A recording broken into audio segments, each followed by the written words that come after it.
You know, I've been talking about earned media value for quite some time on this podcast, and my friends at Eisenberg have just raised the bar on earned media benchmarks with their social index. Social Index now gives you global earned media values across a growing list of 6 geographies for all your KPIs across the 7 top social platforms: Facebook, Instagram, LinkedIn, Snapchat, TikTok, Twitter, and YouTube. You can now visualize these values for deeper analysis, and they have a look back window over 19 months for historical comparisons. Social Index is updated daily. Don't get stuck with old data. Over 1,000 companies have used the Social Index to understand the ROI of their social campaigns. And if you work with a social agency, you should demand that they incorporate earned media values into your reports. Get your earned media value for social content. Visit earnedmediavalues.com. Again, that's earnedmediavalues.com. For all of us, it's about predicting where the consumer is going and getting half of it right. One of the things we want to do is create ads that don't suck. Embracing change creates great possibility. I'm Alan Hart, and this is Marketing Today. Today on the show, I've got Dea Lawrence. She is the Chief Marketing Officer at Variety. And Dea oversees a whole bunch of things, including PR, media partnerships, creative communications, live media, virtual events, video development, and custom content at Variety. She's responsible for growing the company through product development, pricing, advertising, promotion of all of those products, including podcasts and new TV shows that they're working on. It's not every day you get to talk to a CMO that is both a prior actor on the stage and in other formats, and now is a CMO for one of the most notable names in media publishing, Variety. So I hope you enjoy this conversation with Dea Lawrence. Dea, welcome to the show. Well, thank you for having me. It's literally not every day that I get to talk to a CMO that also has a previous acting career. So I'm the first. You are. That's hard to imagine in Los Angeles. There must be so many of them. Well, I've had CMOs that have been like mascots or like dressed up in weird suits, but never actually acted, in a legitimate way. In the legitimate theater. Yes, exactly. And I hear you were the star in Vampire Lesbians of Sodom, and I didn't even know what that was. I had to Google it. Well, I was the star of Vampire Lesbians of Sodom, which is always a conversation starter. That is not the only thing I did. I don't want to be defined by being the star. But it was just very briefly, Vampire Lesbians of Sodom was a hit off-Broadway show. It ran for 5 years in New York, and I was the lead the last year and a half of the run. And I had worked previously with Charles Busch, who is the playwright and star of the show, and I was off Broadway with him in Psycho Beach Party. I did You Should Be So Lucky in Regional Theater. I did a number of other things with him, but that was one of many things that I did, working in the theater and commercials and guest starring on television and independent films. And then I also had a sketch comedy show called White House Chicks. It was a political sketch show that we did at various clubs in Los Angeles. I love that. And we will link to your IMDb profile so people can see all the things that you've done. Or at least the screen versions of things that you've done. That's the screen version. That's not the theater. I did a lot of theater. But yes, okay, sure. I'm sure that'll be fascinating for people. Well, I think other CMOs, they've just got to step up their game, Yes, they do. I'll tell you, it does come in handy because I am recording now. Clients are asking me to record the podcast commercials that they buy from us. So I'm doing all of that as part of the buy. They get me to read the commercials. Oh, that's awesome. That's awesome. A voice actress as well.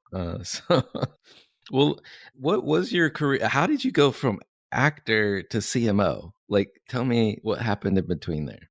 So it was very gradual, but essentially, when I was an actor, I always did something else on the side. Unlike some of my other actor friends, when they were in shows, they only did the show. I liked to shop and I always wanted more money. So I was very involved in also having some other business on the side. So I was the head of sales at 60 East 88th Street selling real estate. I worked in a number of department stores. I used to work as a makeup artist and I did all kinds of selling on the side. So when I came to Los Angeles, I had to kind of start over again. I had mostly worked in the theater and I got a job just for a couple of weeks working at a place called the Hollywood Creative Directory. And basically I went in and started getting very involved in their business in terms of how they could make it a larger business, how I thought the Hollywood Creative Directory was essentially a who's who of people in producers in Hollywood. So a lot of screenwriters would buy these directories. And I thought, this is the key to Hollywood. A lot of people want those keys. Let's make it a national, let's get it in bookstores all over the country.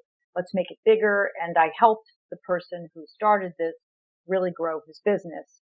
And the deal was, I'll keep working for you as long as I can go on auditions and take time off and do shows. And if I can't come in next Tuesday because I'm shooting something, it's got to be okay. And he, not only did he say it's okay, he was also a filmmaker and he gave me the lead in one of his films, which sold. So it was a great relationship and we had a really good partnership. And that's how I learned about digital marketing and the internet. This was at the start of the World Wide Web. We had a database that we digitized and put online, and I learned a lot about digital marketing. And the company sold to iFilm. I was out of town doing an Alan Ayckbourn play.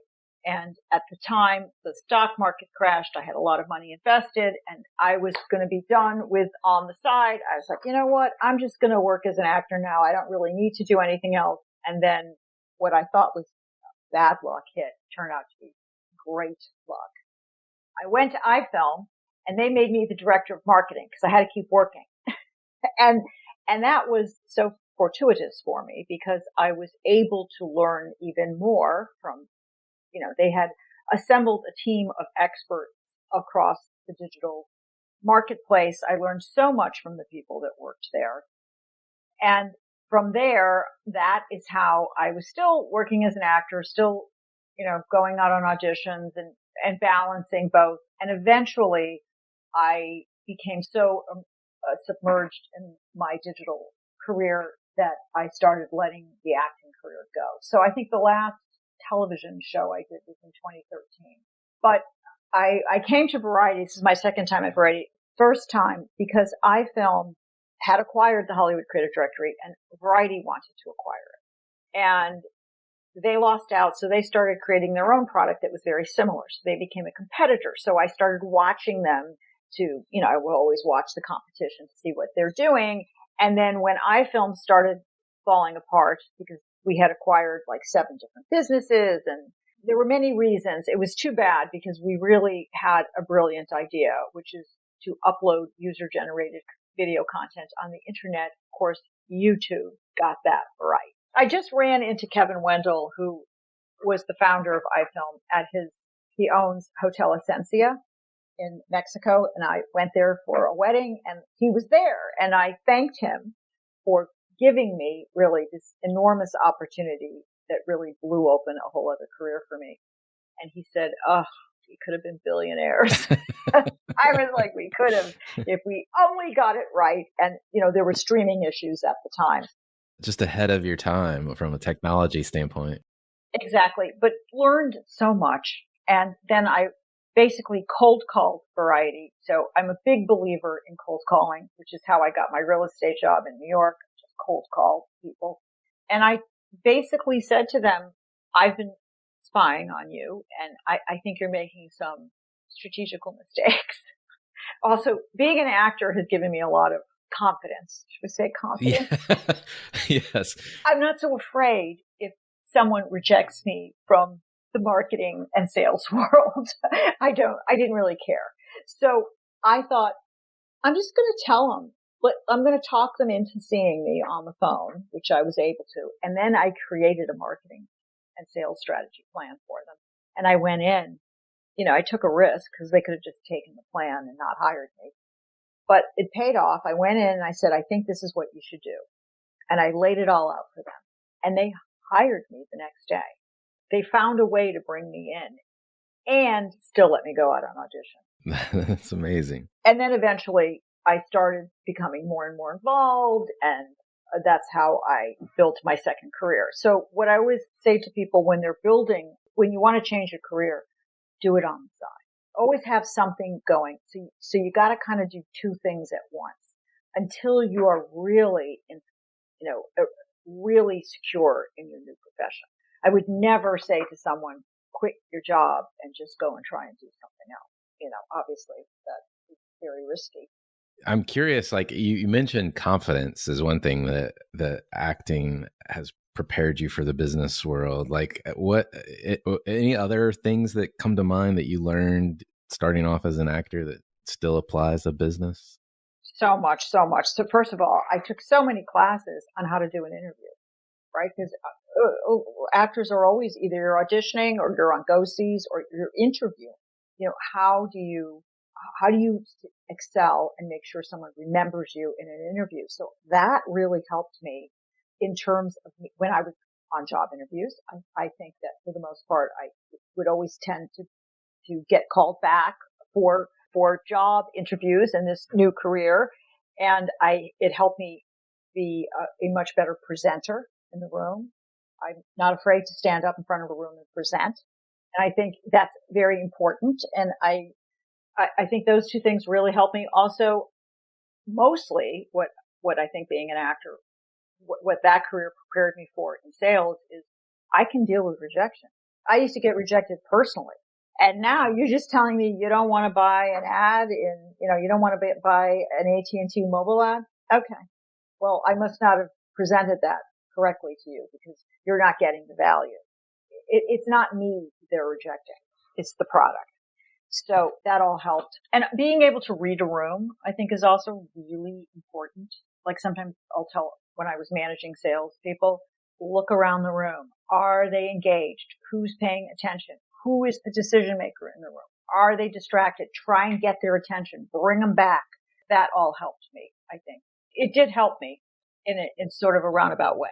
Hearing you describe this, it made me remember, I had forgotten this, but in my business school, I got my MBA, and they actually had an improv instructor come and teach us a class or two. Like it was a whole couple of sessions. But it was fascinating just to that little bit. I mean, I'm no improv expert by any stretch of the imagination, but like just the mentality of being able to go with the flow, to ebb and flow. And anyway, there's many lessons to it, frankly.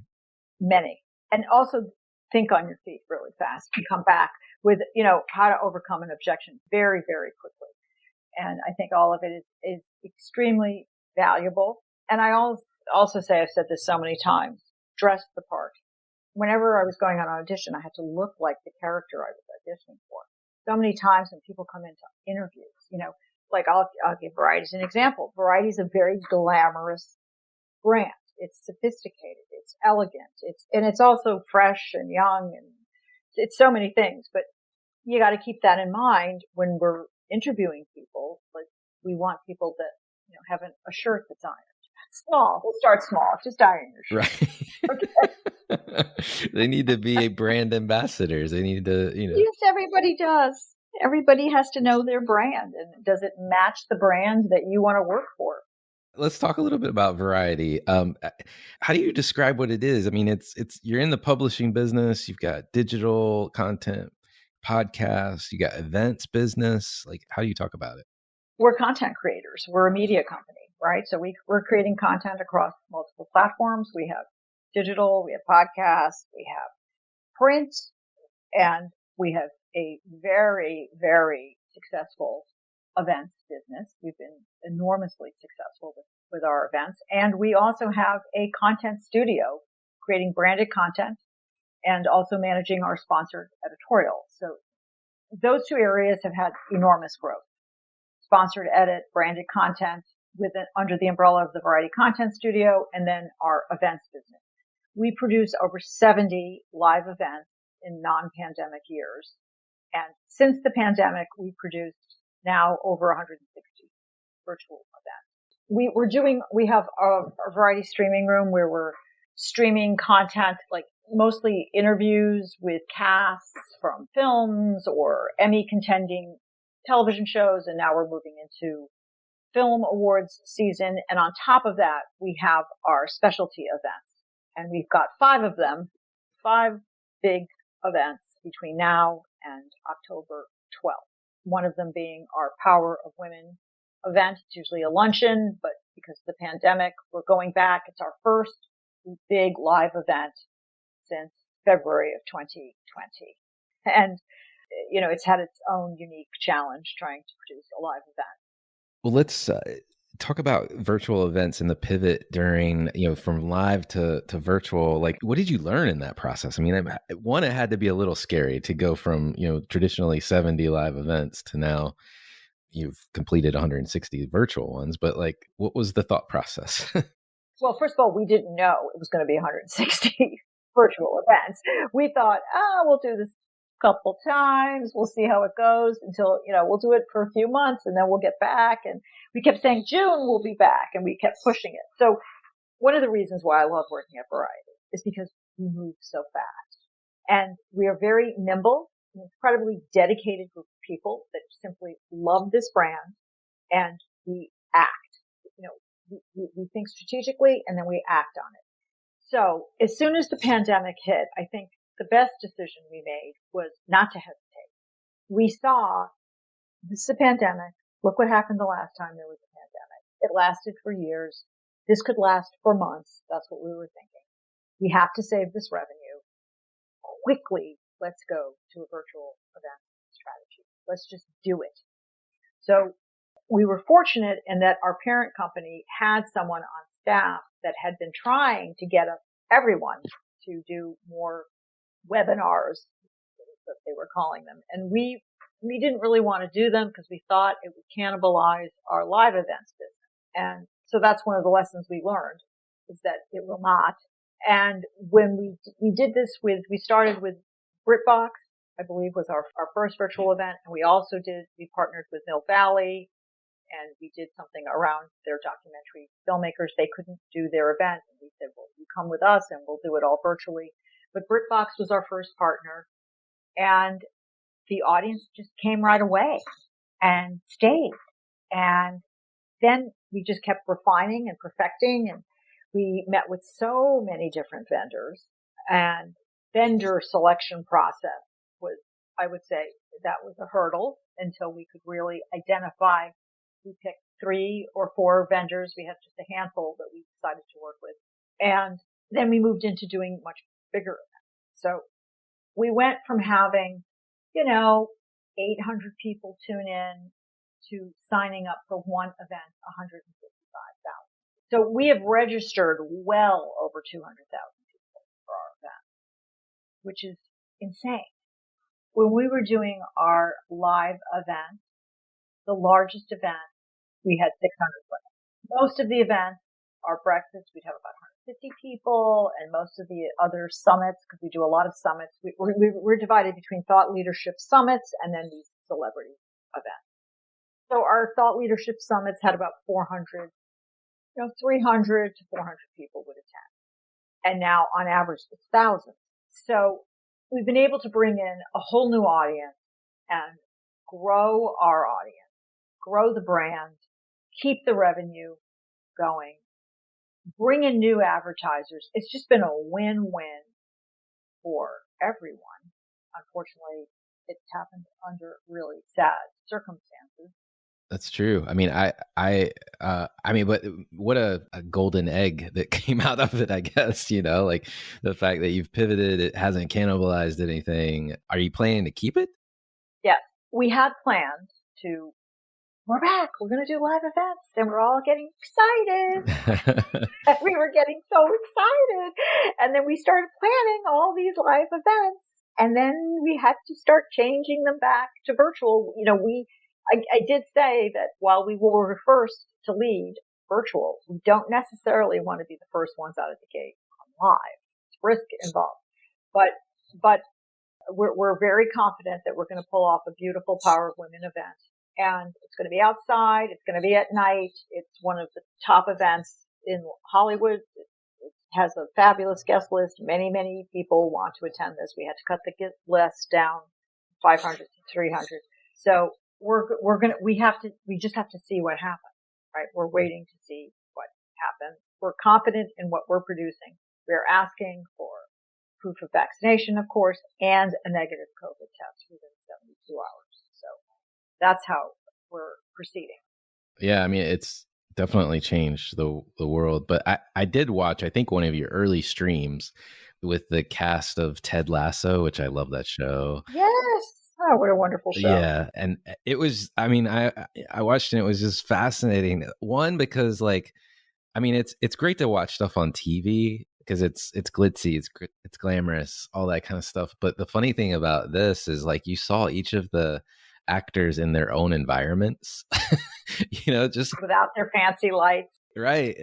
And it was just kind of fun to see them as, the Brady Bunch boxes, if you will, like we all are used to now, and them being themselves. So I enjoyed watching that one for sure. It was well done. And I think that was one of your early ones. So you did a really good pivot. Well, and we did have to go through the hurdle of, like, I remember one of the earlier ones, we had a moderator, he forgot to plug in his computer and the battery died, people didn't have the right lighting. They forgot that even though you think you're alone in your room, you still have to stay engaged, looking. You have to have active listening when you're on camera, right? Actors know that, but sometimes some of the executives didn't know that. And like we keep telling them, you're on camera. Remember the camera is still on you.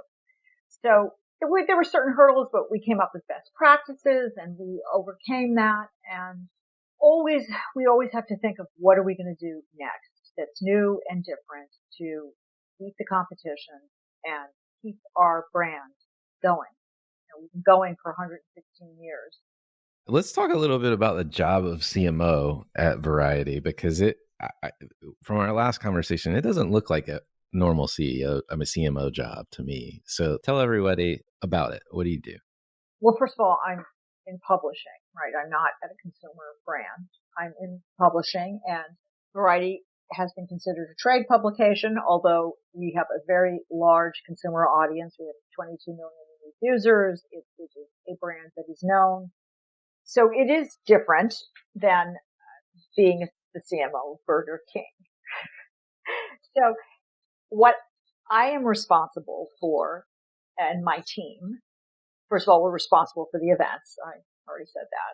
The Variety Content Studio, and I created that with the executive editor of content, Steve Gatos. We built this from scratch and developed a really great business, which is all branded content, all the creative, all the developing the sales programs. What products are we going to take to market, especially around our for-your consideration business, which is a good piece of Variety's business. It's campaigning for awards.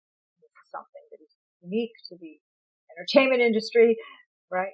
Campaigning for an Emmy, campaigning for an Oscar. Sadly, the Golden Globe is much of a player this year. So, and developing those products, how we're going to take those products to market, overseeing all the, the creations of the PowerPoints and all the sales collateral, all of the advertising. And then, of course, the PR and the communication strategy. How do we get everybody more notice for our editors and our writers? And how do we get them on television? How do we get them booked? And how do we get the content syndicated out there so that more people are reading it? Let's talk about the content studio, because, branded content is starting to take off for everyone, it feels like. Tell me about that. So it's really, really taking off. And we have sort of a two-pronged strategy here. One is for our endemic advertisers around for your consideration advertising. So what can we create in video, in print, digital, social, that will get one movie or one television show's capture the attention of those voters over the others. So I don't know how much your users know, your listeners know about campaigning for an Oscar, but it's in phases, right? So and the same thing with Emmys. There's phase one, which is anybody's game. Anybody can get nominated. How do you and that's the big campaign piece happens in that phase one. How do you capture the eyes of the voters so that they will watch your movie, watch your TV show? That's the very first hurdle, to get them to pay attention and watch the movie. So we did, for One Night in Miami, we did a lot custom content in print. We built a hub for them. We did a 20-minute piece, examining all of the real people and the actors behind them. It was a long form video. We've done shorter form video. We did a beautiful piece for Parasite, looking at the set and looking at the artisans and the behind the scene piece of this. We've done for Loving, we did a whole analysis, a whole, retrospective on that time period when in the 60s, when I believe it was in I don't know the exact year, but it was in the 60s when interracial couples were trying to have a legal marriage and what that meant, and looking at the real characters. So we do a lot of that, right? We did a great piece on Green Book, and we feel that we really helped position Green Book as a winner. And then we also have branded content for consumers. So that we have had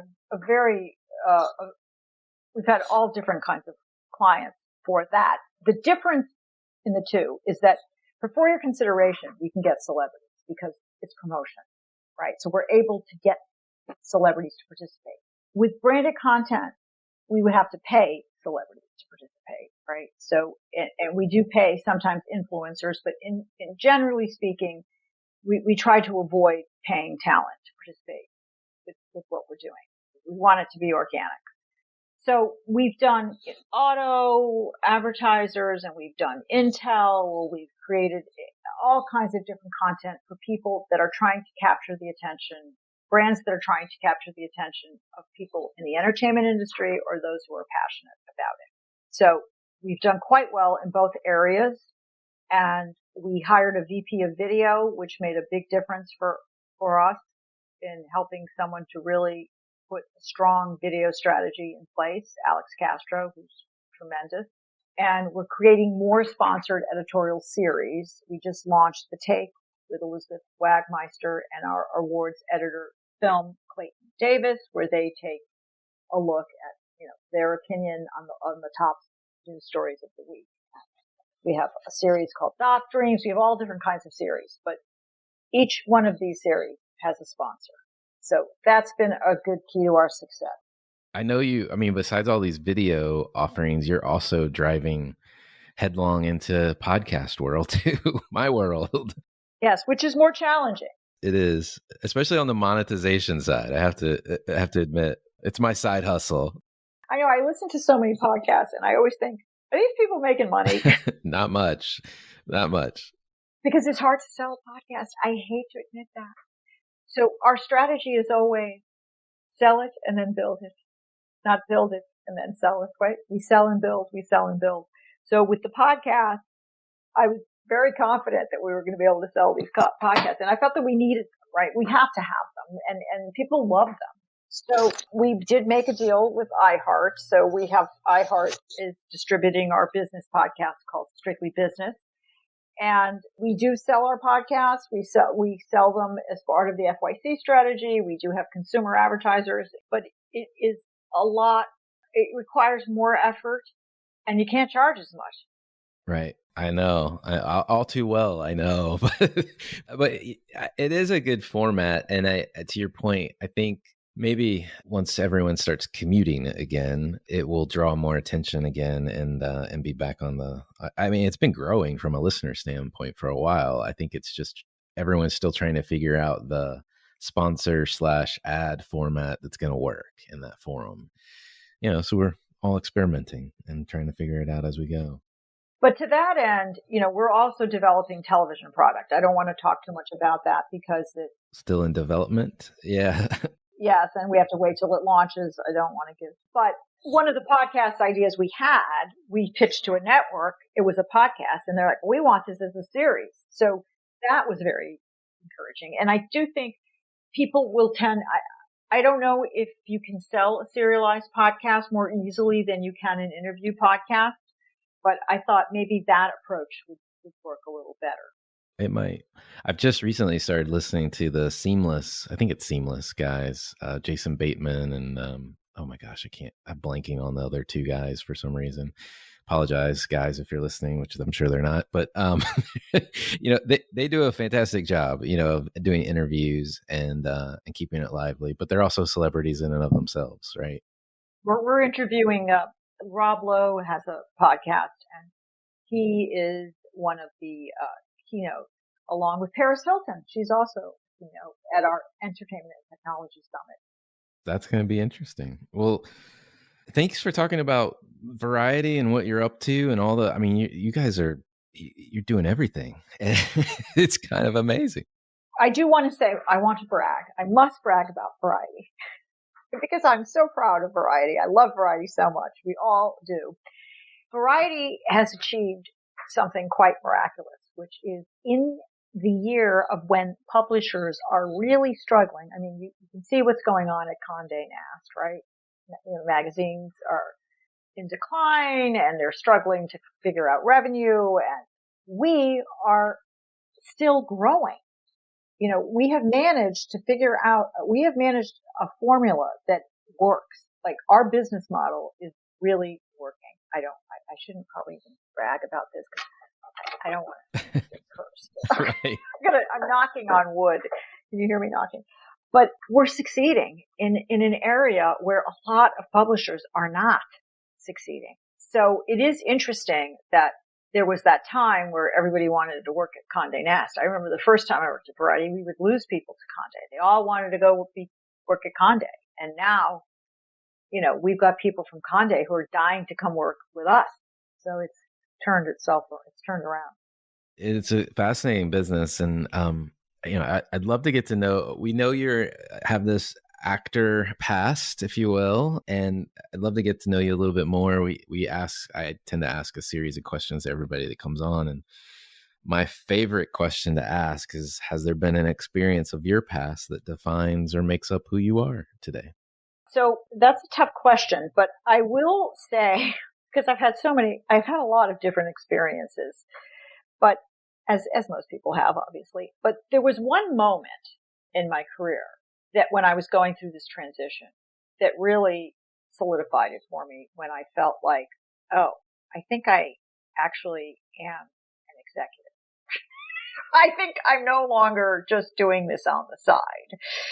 And that was, I was in a room with men, as I often, throughout my career, I was often the only woman in the room. That has changed. And I do want to say Variety is female led. President's a woman, editor's a woman, the co-editor-in-chief is a woman, the associate publisher's a woman, all the heads of sales are women. But that wasn't always the case, right? So I was in one of those rooms where I was the only woman, and there were all these men with their Harvard MBAs. Almost all of them had an MBA from a fancy school. And there was a moment where they were really struggling with this digital challenge. And they just stopped and turned to me and said, well, what do you think we should do? And I was like, what do I think? You went to Harvard while you were getting your MBA. I was running around in Vampire Lesbians of Sodom. What are you asking me this question for? And then I realized, oh, they really don't know what to do. They're almost desperate in this question. And I actually had an answer. And I thought, oh, this is valuable. I actually can solve a problem. And I have had no training in this area. And I have figured it out just by doing it. And I think that was a pivotal moment for me where I realized, you really have to take this more serious. You had them at that moment. Yeah. That's amazing. What advice would you give your younger self if you're starting all over? Get an MBA. That's the absolute advice. Get an MBA or go to law school. right? And then something another piece of advice I would love to give my younger self, because I had opportunities when I was very young. I just ignored them because I was so focused on being an actor that only that was the only thing that was acceptable. If it wasn't an acting job, it was not acceptable. So I have told certainly my younger relatives and younger people I know, pay attention. Just pay attention to what is going on in your life. Pay attention to anything in front of you, because sometimes we cannot see the opportunity that is right in front of us. I mean, you're living proof too. You don't have to define yourself in one way, right? Absolutely not. You don't have to define yourself in one way. So, but you don't learn these things until you're almost being buried. Then you figure it all out. Retirement. I feel like retirement should be like something that happens in the middle of your life, and then you can continue to work. Yeah, you go back to work later. A couple finishing marketing questions here. Like, what do you think marketers should be learning more about right now, or what are you trying to learn more about? So what I'm focused on right now, what I'm trying to learn more about, are NFTs and blockchain and meta universe. And so I'm trying to educate myself, and I've spoken to some experts in the industry. I've spoken to some companies. I've listened to podcasts. I listened to Scott Galloway, and he just did a really good. I love Scott Galloway. Who doesn't love Scott Galloway? Yeah. So I listened to that. I'm going to have to listen to it again, but I'm trying to figure out. And we're about to announce something. Well, we've already actually put it in a press release. So at our Power of Women event, we are going to be gifting the honorees. Each honoree is going to get a gift of an NFT of their cover. Each honoree, we have 5 honorees, they get a cover on Variety. And then our guests are all going to receive an NFT of the invitation. So this is how we're going to launch our NFTs. We're toe in the water. We're just starting to get into this space. And so that's what I'm trying to learn more about. 2 more questions. Are there brands, companies, or causes that you're following right now, or think other people should take notice of? I follow Scott. So I think that he's a force and a brand in and of himself. He's a force and a brand in himself, right? Exactly. He really is. So, personally, a brand, I'm always very interested in brands that are saturated, products that have market saturation. Like I used to sell cosmetics, right? I said that earlier. And so I'm very interested still in makeup and hair products and how they're marketing these and how do you capture the attention when there's so many nail polishes. There's so many lipsticks. So there is a brand that I follow and that a bunch of my friends follow that we are just mesmerized by Trini Woodall, who has the brand Trini London. It's a cosmetic line out of London, and she's got this great packaging where it's in pots and she stacks them, but I'm fascinated by her use of social media. She does a video almost every single morning that women tune into from all over the world. She is highly entertaining. She's an incredible content creator, and I bought her makeup. I mean, I get makeup for free because I work at Variety and a lot of people send us stuff and I'm not that fussy. So I actually spent money and I thought she has convinced me to spend money on her makeup. So I find her very interesting. I like to follow brands that have very strong use of social media. So that's a brand I'm following. I haven't heard of her. I have to check her out. I'm afraid to tell the women in my house though that the credit card is going to be rung up very soon. Exactly. Last question for you. What do you feel like is the largest opportunity or threat to marketers today?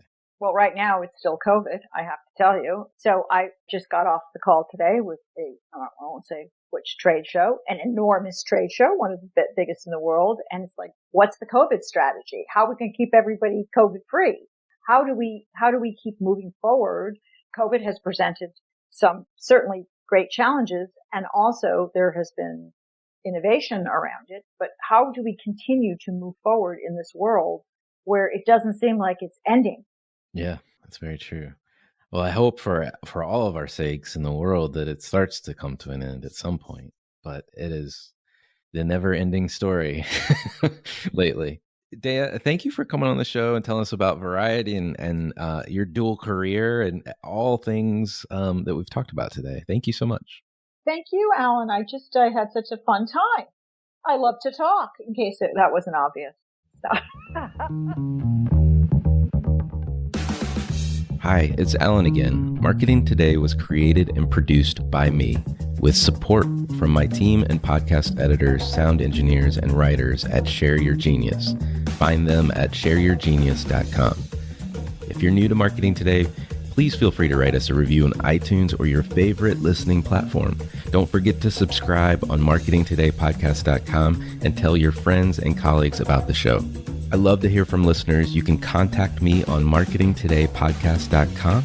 There you will also find complete show notes, links to what was discussed in the episode today, and you can search our archives.